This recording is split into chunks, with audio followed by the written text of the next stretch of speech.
Olá, bem-vindo, bem-vinda ao Jornada Literária.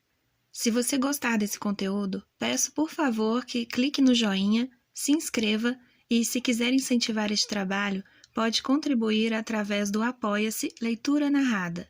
Se você chegou até aqui, obrigada.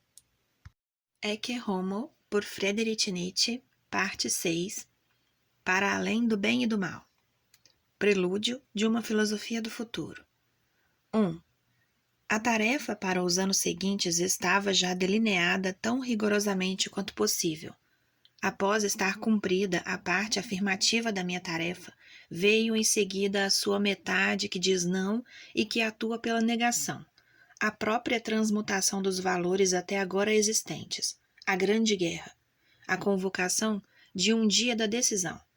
Aqui se inclui o vagaroso olhar em volta em busca de quem me é afim, daqueles que, graças à sua força, me proporcionaram ajuda na obra da destruição.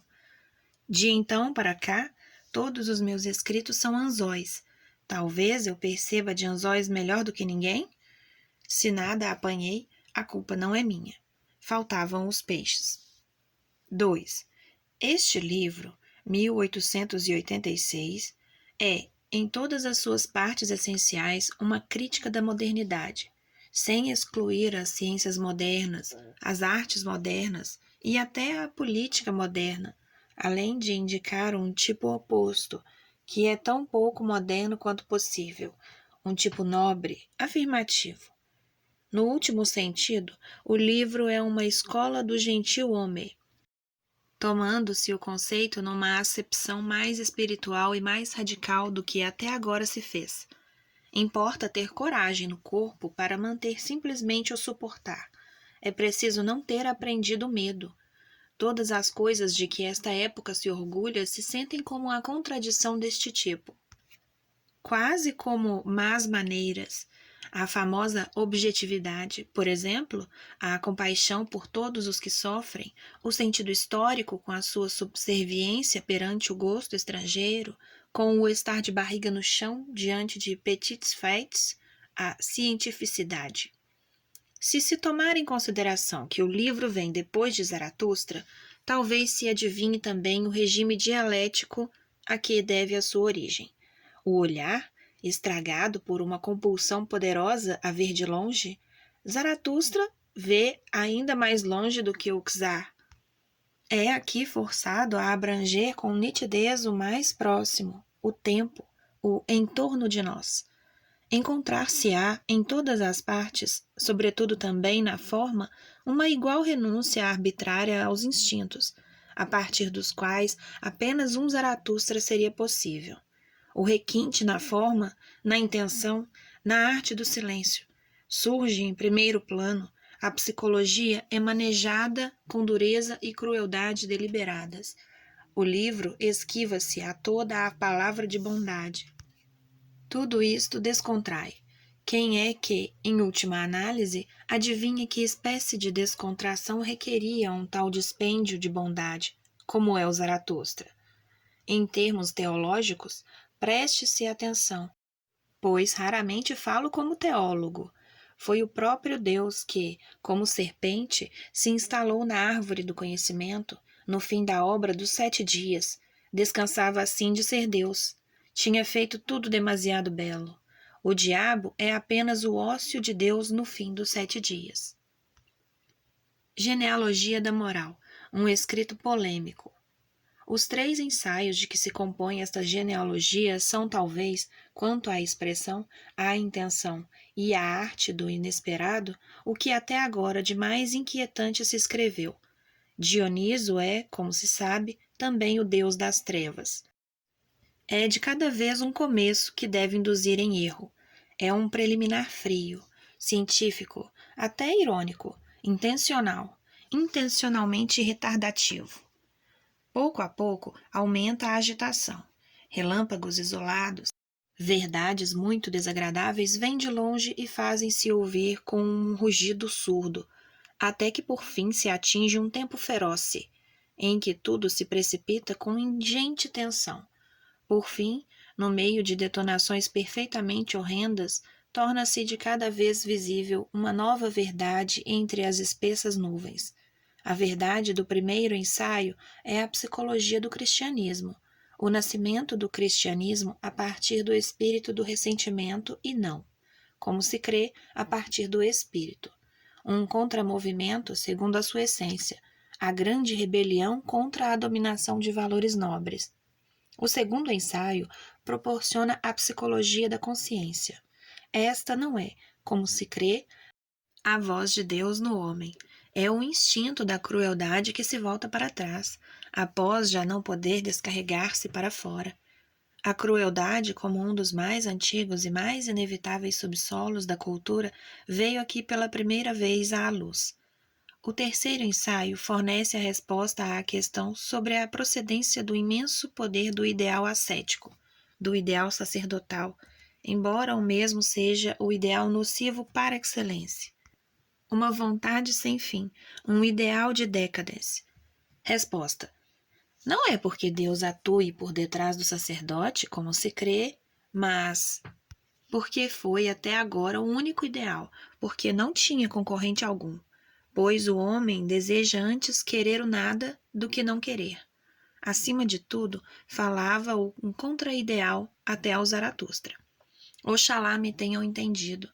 3 trabalhos preparatórios decisivos de um psicólogo para uma transmutação de todos os valores. Este livro contém a primeira psicologia do sacerdote. Crepúsculo dos ídolos. Como se filosofa com o martelo. 1. Este escrito, que nem chega a 150 páginas, sereno e fatal no tom, é um demônio que ri. A obra foi escrita em tão poucos dias que hesito em dizer o seu número e constitui uma exceção entre os livros em geral. Nada há de mais substancioso, de mais independente, de mais revolucionário e de mais maligno. Se alguém quer, brevemente, ter uma ideia de como, perante mim, tudo estava de cabeça para baixo, que comece por ler este escrito. O que o título refere como ídolos é simplesmente o que até agora se chamou verdade. Crepúsculo dos ídolos, em vernáculo, fim da velha verdade. 2. Não há nenhuma realidade, nenhuma idealidade que neste escrito não fosse aflorada. Abre parênteses. Aflorada, que eufemismo tão discreto. Fecha parênteses. Não só os ídolos eternos, também os mais recentes, por conseguinte, mais senis. As ideias modernas, por exemplo. Um vento forte sopra entre as árvores e por toda a parte caem os frutos. Verdades. Depara-se aí com a prodigalidade de um outono fecundo. Tropeça-se em verdades. Algumas são mesmo espezinhadas, são demasiadas, mas o que nos vem às mãos já não é nada de dúbio, são decisões. Só eu tenho na mão a bitola para as verdades. Só eu posso decidir.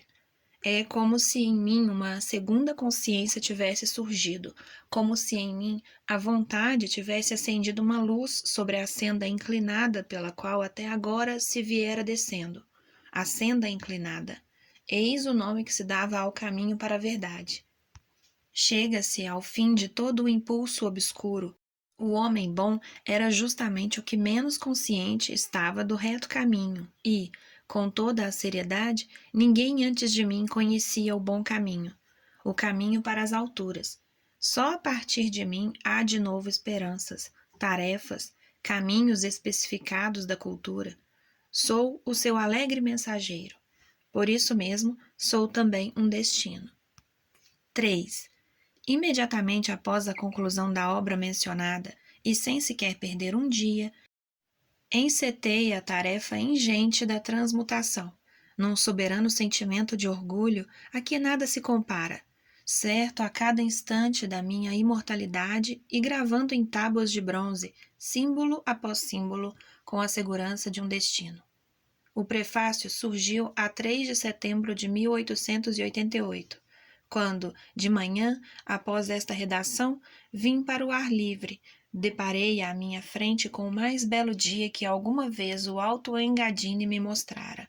Transparente, resplandecente nas cores, englobando em si todos os contrastes, todos os pontos medianos entre o Polo e o Sul. Só a 20 de setembro deixei Cismaria. Detido pelas inundações, fui durante muito tempo o único hóspede deste lugar admirável, ao qual a minha gratidão quer proporcionar o dom de um nome imortal. Após uma viagem com muitos incidentes e até com perigo de vida em Como, que fora inundada e aonde cheguei já à noite alta, arribei a Turim na tarde do dia 21, o meu lugar comprovado e doravante minha residência. Ocupei de novo a mesma habitação onde já morara na primavera. Via Carlo Alberto VI, terceiro, em frente do imponente Palazzo Carignano, em que nasceu Vítor Emanuel, com a vista para a Piazza Carlo Alberto e, mais além, para as colinas. Sem hesitação e sem me deixar distrair um só instante, mergulhei novamente no trabalho. Faltava só acabar a quarta parte da obra. A 30 de setembro, grande vitória, conclusão da transmutação. Ócio tinha um Deus nas margens do pó. No mesmo dia, escrevi ainda o prefácio de Crepúsculo dos Ídolos, e o meu descanso em setembro consistiu na correção das suas provas tipográficas. Nunca vivera um outono assim, e também jamais supus que algo de semelhante fosse possível na Terra. Um Claude Lorrain imaginado até ao infinito, e cada dia de idêntica e tremenda perfeição. O caso Wagner, um problema musical. 1. Para se fazer justiça a este escrito, é preciso sofrer do destino da música como de uma ferida aberta. De que sofro quando sofro do destino da música? Sofro de a música ter perdido o seu caráter transfigurador do mundo, o seu caráter afirmativo, de ela já ser música da decadência e não já a flauta de Dionísio. Supondo, porém, que se sente a causa da música como a sua própria causa, como a história do seu próprio sofrimento, descobrir-se-á que este escrito é cheio de considerações a tal respeito e benévolo em excesso. Ser, em tais casos, divertido e rir com bonomia de si mesmo justificaria todas as durezas. É a própria humanidade. E quem duvida de que eu, como velho artilheiro que sou, seja capaz de dirigir a minha artilharia pesada contra Wagner? Tudo quanto possuía de decisivo neste assunto eu o viera adiando. Amava Wagner. Em última análise, deparava-se com um ataque a um destino desconhecido, que, para um outro, não era fácil de adivinhar, no sentido e no percurso da minha tarefa. Oh, tenho ainda de desmascarar outros desconhecidos antes de Cagliostro da música, e, mais ainda, de dirigir um ataque contra a nação alemã, a qual, nas coisas do espírito, se vai tornando sempre mais indolente e pobre de instintos, sempre mais cândida, e continua com um apetite invejável a comer avidamente tanto a fé como a cientificidade, tanto o amor cristão como o antissemitismo, tanto a vontade de poder, abre parênteses, de império, fecha parênteses, como o Evangelii des Humbles, que incapacidade em tomar partido entre oposições, que neutralidade estomacal e que ausência de egoísmo, que sentido justo o do paladar alemão, que a tudo confere iguais direitos, que tudo acha saboroso. Sem dúvida alguma, os alemães são idealistas. Quando da última vez visitei a Alemanha, encontrei o gosto alemão empenhado em atribuir direitos iguais a Wagner e ao trompetista de Sackingen. Eu próprio fui testemunha de como em Lipsia se prestou homenagem a um dos músicos mais autênticos e mais alemães, no velho sentido da palavra alemão, e não apenas no de alemão imperial.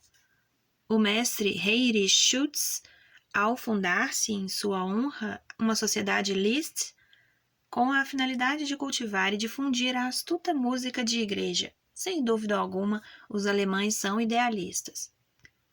2. Mas nada aqui me deve impedir de ser violento e de dizer aos alemães umas quantas verdades duras. De outro modo, quem o faria? Refiro-me à sua lubricidade in historicis, e não apenas porque os historiadores alemães perderam totalmente a perspectiva grandiosa do curso e dos valores da cultura, porque são, na sua totalidade, arlequins da política, abre parênteses, ou da igreja, fecha parênteses, mas porque proscrevem até essa grande perspectiva.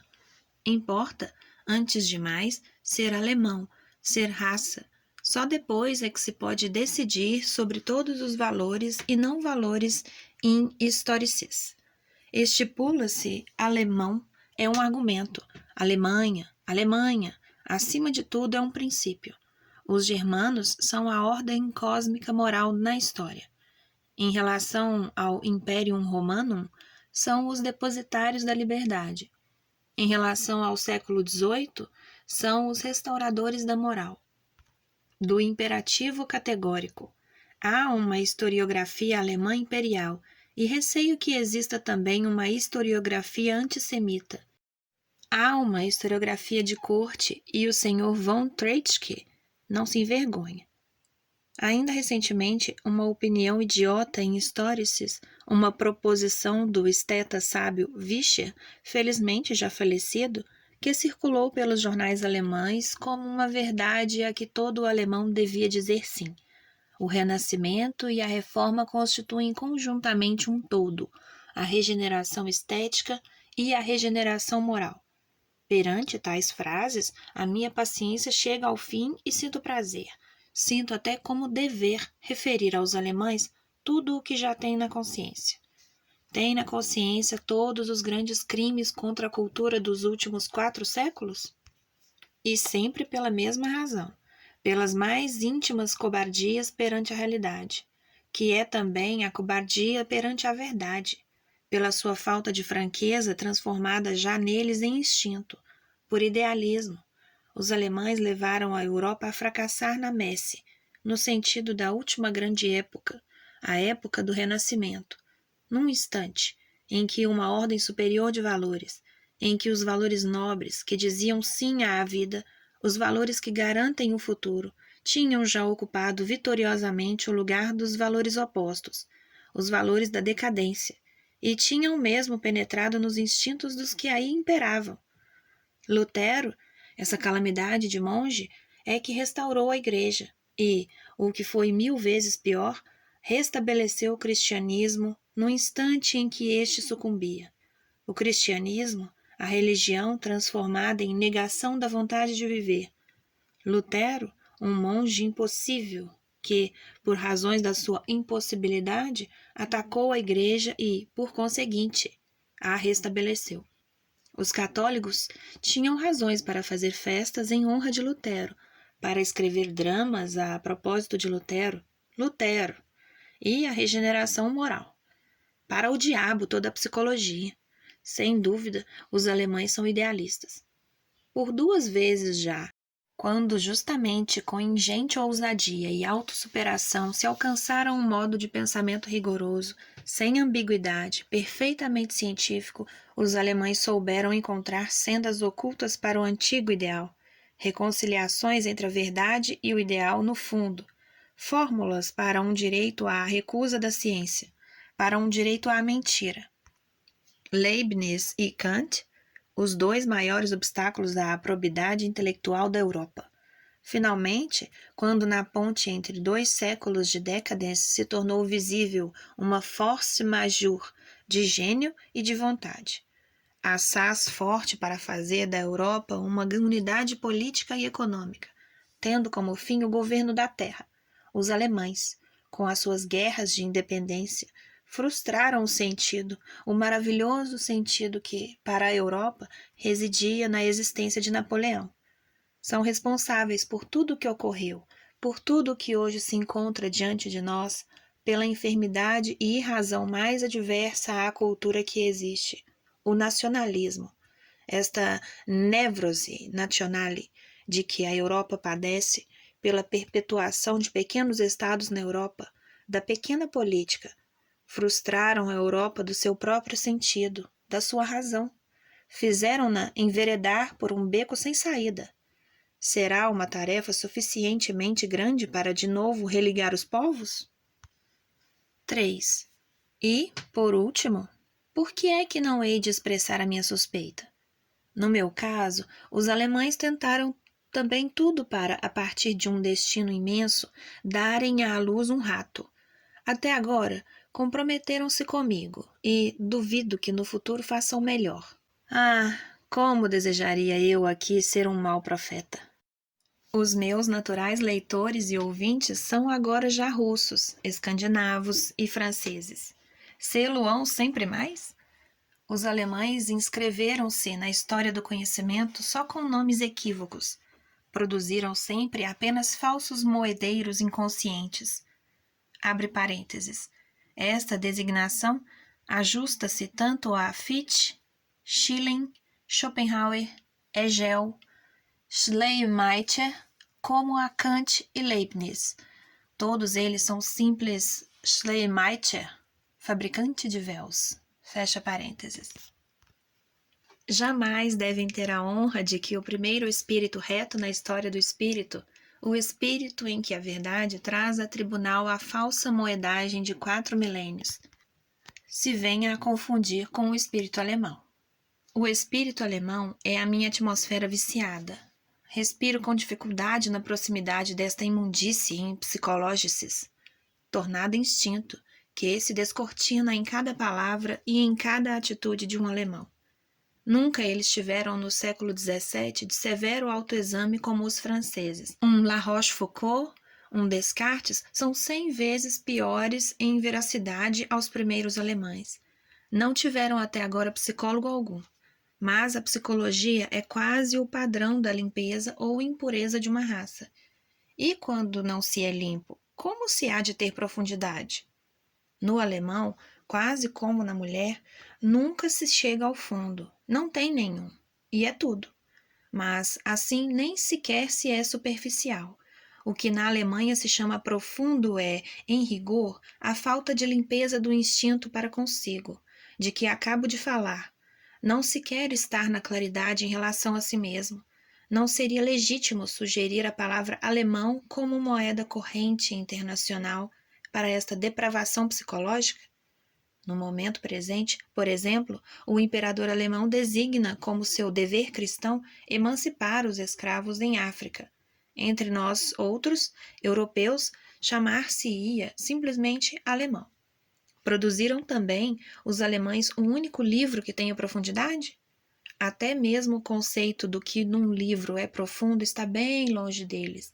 Conheci eruditos que consideravam Kant profundo. Receio que, na corte prussiana, se tenha por profundo o senhor von Treitschke. E, quando ocasionalmente louvei Stendhal como psicólogo profundo, tive de soletrar o nome no meu encontro com professores universitários alemães. 4. E por que não hei de ir até ao fim? Gosto de fazer tábua rasa.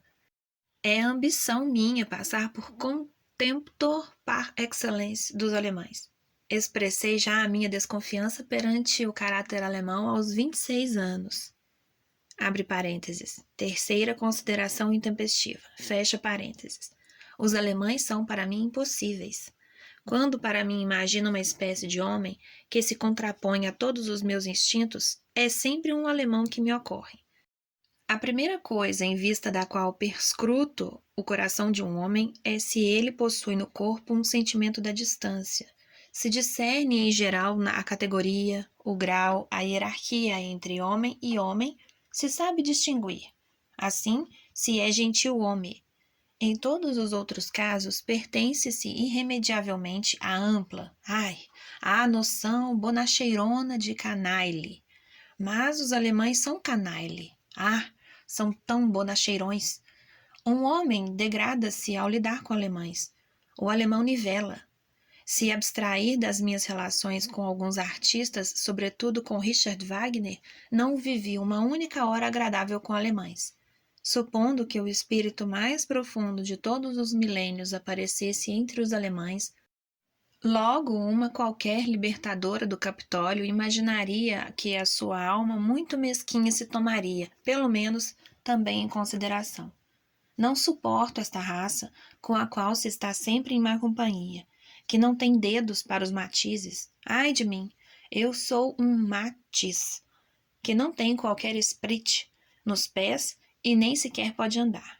Ao fim e ao cabo, os alemães não têm pés, têm simplesmente pernas. Os alemães não têm a noção de quão vulgares são, mas isto é o superlativo da vulgaridade. Nem sequer se envergonham de ser simplesmente alemães. Conversam acerca de tudo, consideram-se a si mesmos como decisivos. Receio até que já sobre mim pronunciaram algo de decisivo. Toda a minha vida é a prova de Hilger de tais afirmações. Em vão busquei neles qualquer sinal de tato. De Delicates separa comigo. Dos judeus, sim, mas nunca dos alemães. A minha índole leva-me a ser afetuoso e benévolo para quem quer que seja. Tenho um direito a não estabelecer diferenças, e isto não me impede de ter os olhos abertos. A ninguém excetuo, e menos ainda aos meus amigos. Em última análise, espero que isto não tenha causado qualquer dano à minha humanidade para com eles. Há 5 ou 6 coisas de que sempre fiz ponto de honra. Apesar de tudo, é ainda verdade que sinto quase todas as cartas, que de há anos me são enviadas, como um cinismo. Há mais cinismo na benevolência para comigo do que em qualquer ódio. Digo na cara a cada um dos meus amigos que ele jamais considerou suficientemente digno do esforço estudar qualquer dos meus escritos. A partir dos menores indícios, adivinho que eles nem sequer sabem o que aí se encontra. No tocante ao meu Zaratustra, quem é que dos meus amigos aí teria visto mais do que uma presunção ilícita, felizmente de todo indiferente? 10 anos já, e ninguém na Alemanha se sentiu na obrigação de consciência de defender o meu nome contra o silêncio absurdo em que ele foi sepultado. Foi um estrangeiro, um dinamarquês, quem primeiro teve a suficiente finura do instinto e a coragem para se levantar contra os meus pretensos amigos, em que universidade alemã seriam hoje possíveis lições sobre a minha filosofia, como aquelas que na última primavera deu em Copenhague o Dr. Georg Brandes, demonstrando assim mais uma vez o seu valor como psicólogo? Eu próprio nunca sofri por tudo isso. O que em si é necessário não me lesa. Amor fati é a minha mais íntima natureza.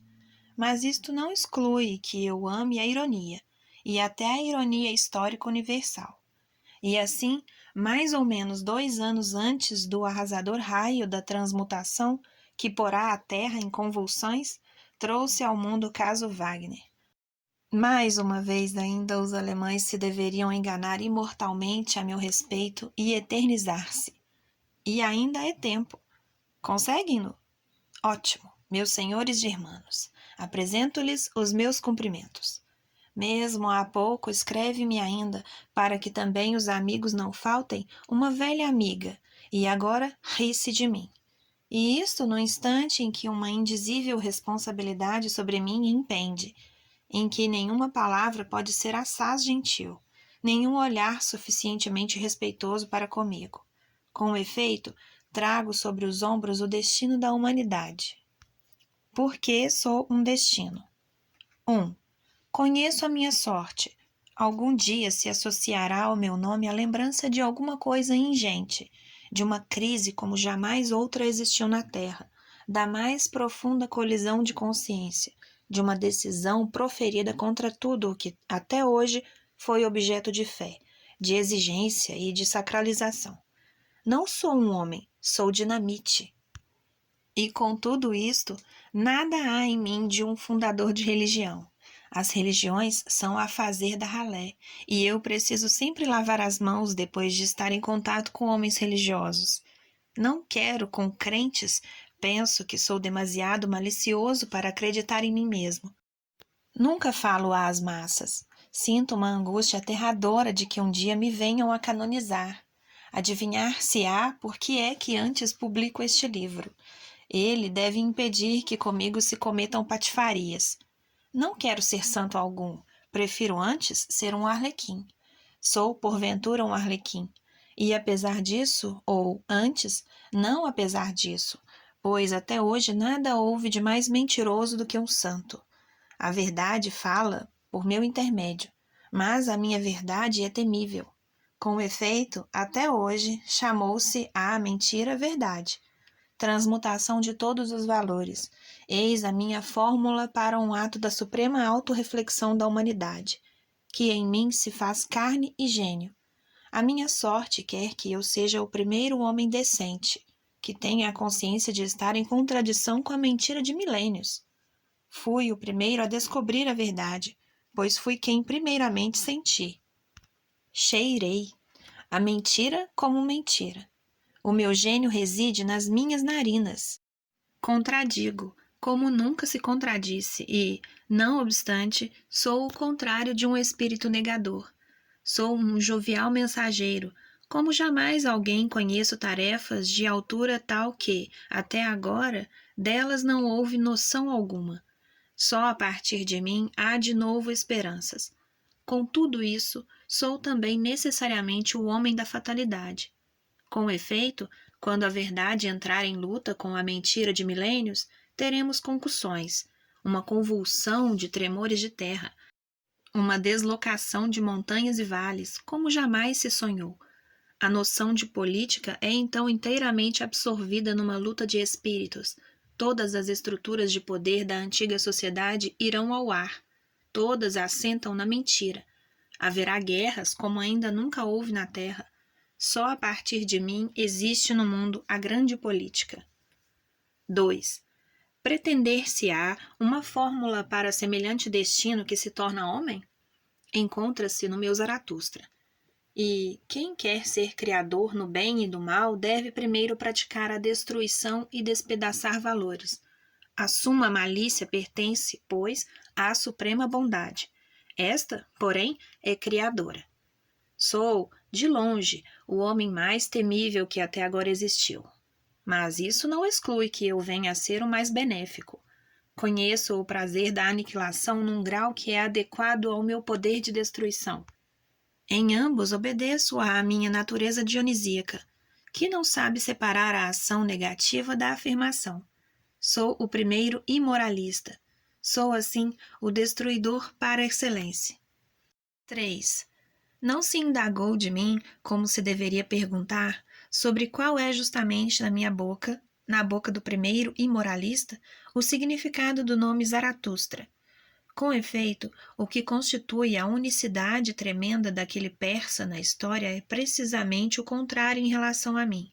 Zaratustra foi o primeiro a ver na luta entre o bem e o mal o mecanismo genuíno na engrenagem das coisas, a translação da moral em metafísica, da moral como força, causa, fim em si, é a sua obra. Mas a esta pergunta seria, no fundo, já a resposta. Zaratustra criou este erro cheio de consequências fatais, a moral. Por conseguinte, deve também ser o primeiro a reconhecê-lo. Não só porque possui aqui uma experiência mais ampla e profunda do que qualquer outro pensador. A história inteira é, sim, a refutação experimental da tese da chamada ordem moral do mundo. Mas, o que é ainda mais importante, Zaratustra é mais verídico do que qualquer outro pensador. A sua doutrina, e só ela, considera a veracidade como a suprema virtude. Isto significa a oposição à cobardia do idealista, que empreende a fuga perante a realidade. Zaratustra tem mais ousadia no corpo do que todos os pensadores em conjunto. Dizer a verdade e atirar bem setas. Eis a virtude persa. Compreendem-me? A autossuperação da moral graças à veracidade, a autossuperação do moralista para o seu contrário. Para mim, eis o que significa na minha boca o nome de Zaratustra. 4. No fundo, são duas as negações que a minha palavra imoralista em si encerra. Nego, por um lado, um tipo de homem que até agora se impôs como o mais elevado, os bons, os benévolos, os caridosos.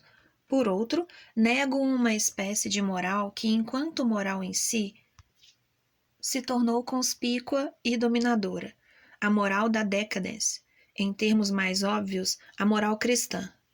Seria permitido encarar como mais decisiva a segunda contradição, visto que a superestimação da bondade e da benevolência, numa acepção lata, se me impõe já como consequência da decadência, como sintoma de fraqueza, como incompatível com uma vida assente e afirmativa. No dizer sim, a negação e a aniquilação constituem a condição. Antes de mais, vou deter-me na psicologia do homem bom. Para apreciar o valor de um tipo humano, importa calcular o preço que a sua conservação requer. É preciso conhecer as suas condições de existência. A condição de existência do bom é a mentira.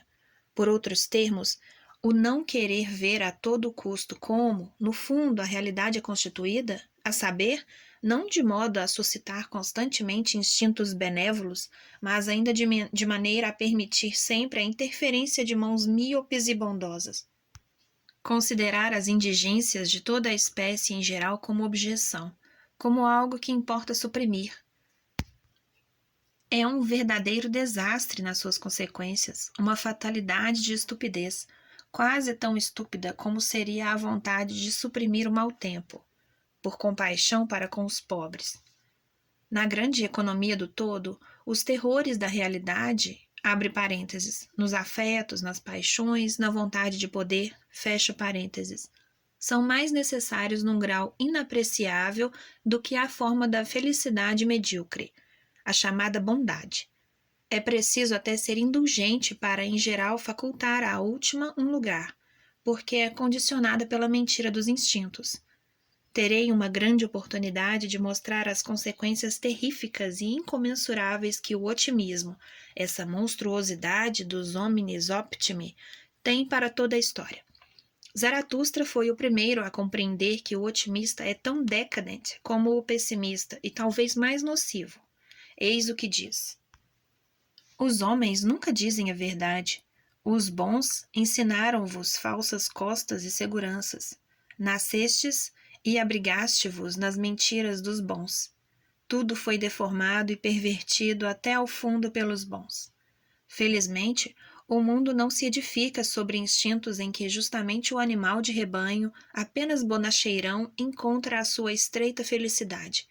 Exigir que todo o homem bom, um animal gregário, tenha olhos azuis, seja benévolo, tenha uma bela alma. Ou, como deseja o Sr. Herbert Spencer, que se torne altruísta, seria tirar à existência a sua característica maior. Significaria castrar a humanidade e fazê-la descer a uma miserável chinesice. E foi o que se tentou.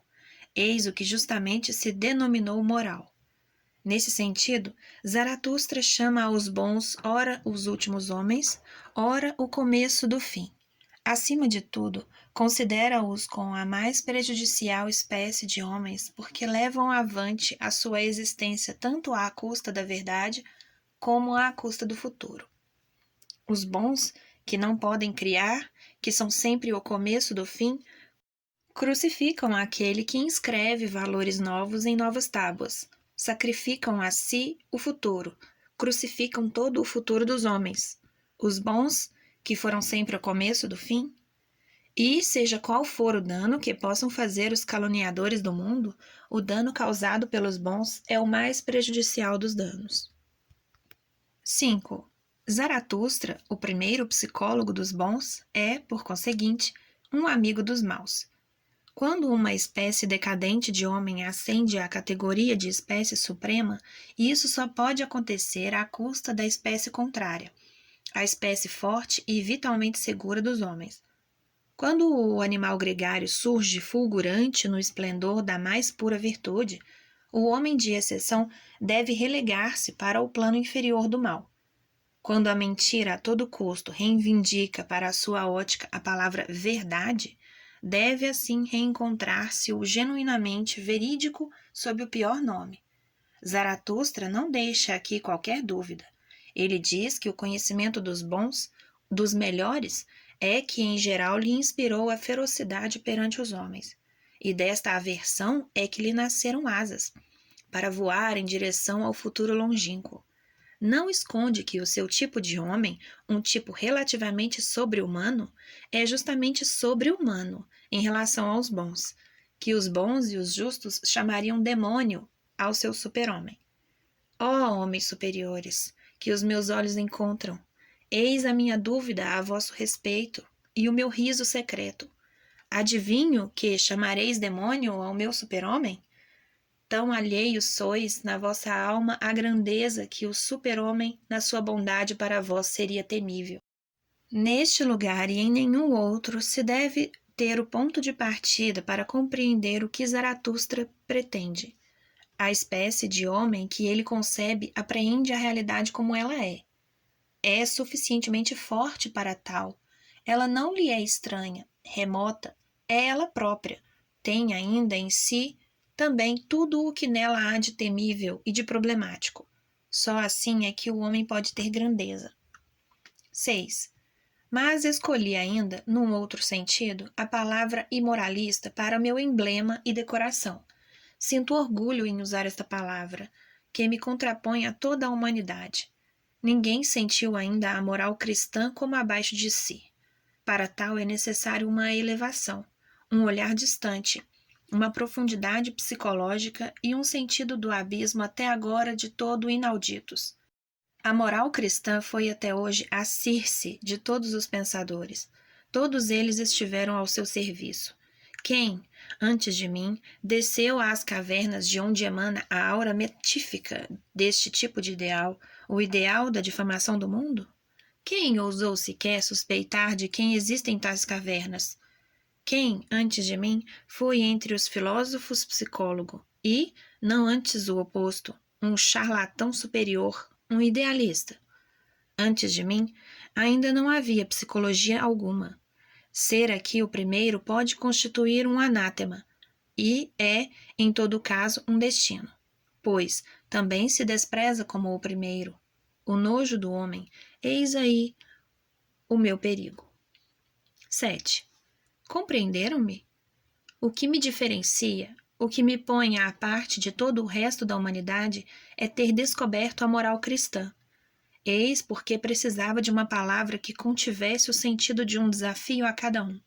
E não ter aqui aberto antes os olhos equivale para mim à maior indecência que a humanidade tem na consciência, ao instinto tornado autoilusão, à vontade fundamental de não ver tudo o que acontece, toda a causalidade, toda a realidade efetiva, à falsa moeda em psicologices, até ao crime. A cegueira perante o cristianismo é o crime par excellence, o crime contra a vida. Os milênios, os povos, os primeiros e os últimos, os filósofos e as velhotas, excetuando 5 ou 6 momentos da história, e a mim como sétimo, são todos neste ponto dignos uns dos outros. O cristão foi até agora o ser moral, uma curiosidade sem igual, e, como ser moral, mais absurdo, mais mentiroso, mais vaidoso, mais frívolo, mais prejudicial para si mesmo do que também eu poderia sonhar para si mesmo o maior desprezador da humanidade. A moral cristã, a mais maléfica forma da vontade de mentira, a genuína Circe da humanidade, eis o que a corrompeu. Não é o erro enquanto erro o que neste espetáculo me horroriza. Não é a falta milenária de boa vontade, de disciplina, de decência, de ousadia no campo espiritual que se trai nesta sua vitória. É a deficiência de natureza. O fato perfeitamente horrível de a própria contra-natureza receber enquanto moral as maiores honras e, como lei, como imperativo categórico, ter ficado a pairar sobre a humanidade. Enganar-se a este ponto não como indivíduo, não como povo, mas como humanidade. Ensinou-se a desprezar os primordiais instintos da vida. Inventou-se enganadoramente uma alma, um espírito, para se desonrar o corpo. Ensinou-se a divisar no pressuposto da vida, na sexualidade, algo de impuro. Procurou-se na mais profunda necessidade de crescimento, no forte amor de si, abre parênteses, a palavra já em si é insultuosa, fecha parênteses, o princípio mau, E, pelo contrário, no sinal típico da degenerescência e da contradição dos instintos, no interesse, na perda na base de apoio, na despersonalização e no amor ao próximo. Abre parênteses. Raiva pelo próximo. Fecha parênteses. Vê-se o mais alto valor. Que digo? O valor em si. Como? Estaria a própria humanidade em decadência? Sempre o esteve? Certo é que se lhe ensinaram apenas valores de decadência como valores supremos. A moral da autorrenúncia é, par excelência, a moral da degenerescência, que traduz o fato vou perecer para o imperativo deveis todos perecer, e não apenas para o imperativo. Esta moral, a única que até agora se ensinou, a moral de autorrenúncia, ostenta uma vontade de fim, nega a vida no seu mais ínfimo fundamento. Permanece aqui em aberto a possibilidade de que não é a humanidade que se encontra em degenerescência, mas apenas aquela espécie parasita de homem, a do sacerdote, que, como a moral, se elevou falsamente a árbitro do seu valor, que, na moral cristã, acertou como o seu meio de conquistar o poder. E, de fato, o meu juízo é este. Os mestres, os condutores da humanidade, em suma, os teólogos, foram todos eles também decadentes. Daí a transmutação de todos os valores em inimigos da vida. Daí a moral. Definição da moral. Moral. A idiosincrasia de decadentes, com a intenção oculta de se vingar da vida. E com êxito. Atribuo valor a esta definição. 8. Compreenderam-me? Não disse palavra alguma que já não tivesse dito há 5 anos pela boca de Zaratustra. A descoberta da moral cristã é um acontecimento que não tem igual, uma verdadeira catástrofe. Quem sobre ela informa é uma force majeure, um destino. Divide a história da humanidade em 2 partes, a dos que antes viveram, a dos que depois viverão. O raio da verdade atingiu justamente o que até agora mais alto se encontrava. Quem compreender o que aí se destruiu, veja se, em geral, ainda tem algo nas mãos. Tudo o que até agora se chamou verdade reconheceu-se como a forma mais prejudicial, mais pérfida e mais subterrânea da mentira. O pretexto sagrado de tornar melhor a humanidade surge como a astúcia para esgotar a própria vida, para tornar anêmica. A moral como vampirismo. Quem descobre a moral, descobre com ela a ausência de valor de todos os valores, em que se acredita ou se acreditava, nos tipos mais venerados e até mesmo canonizados. Do homem já nada vê digno de veneração. Divisa aí a forma mais fatal de abortos. Fatal, porque eles fascinavam. O conceito de Deus foi inventado como o conceito antitético à vida. Nele está condensado numa unidade atroz tudo o que é prejudicial, venenoso, caluniador, toda a hostilidade mortal contra a vida. O conceito de além, de mundo verdadeiro, foi inventado para desvalorizar um único mundo que existe, para destruir a nossa realidade terrena de todo o fim, de toda razão, de todo propósito. O conceito de alma, de espírito, finalmente ainda de alma imortal, inventou-se para desprezar o corpo, para tornar doente, santo, para se deparar com uma horrível incúria em todas as coisas que na vida merecem seriedade, as questões de alimentação, habitação, dieta espiritual, cuidado com os doentes, higiene, tempo. Em vez da saúde, a salvação da alma. Quer dizer, uma folie circulaire entre as convulsões da penitência e a histeria da redenção.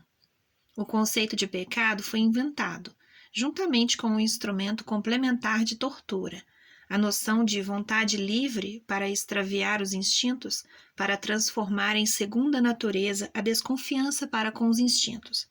No conceito de desinteresse, de renúncia a si mesmo, encontra-se o genuíno sinal de decadência, o engodo pelo maléfico, a incapacidade de já não encontrar a sua utilidade, a autodestruição. Tornaram-se, em geral, qualidades distintivas. o dever, a santidade, o divino no homem. Por fim, e o mais terrível, no conceito de homem bom, toma-se o partido de tudo o que é fraco, doente, falhado, do que em si mesmo é passivo, de tudo o que deve perecer. A lei da seleção é contrariada e faz-se um ideal a partir da oposição ao homem altivo e bem-sucedido, ao homem que diz sim, ao homem que garante e está certo do futuro. Este torna-se agora o mal, e em tudo isto se acreditou como moral. 9. Compreenderam-me? Dioniso contra o crucificado. Fim. Você acabou de ouvir Ecce Homo por Friedrich Nietzsche. Obrigada!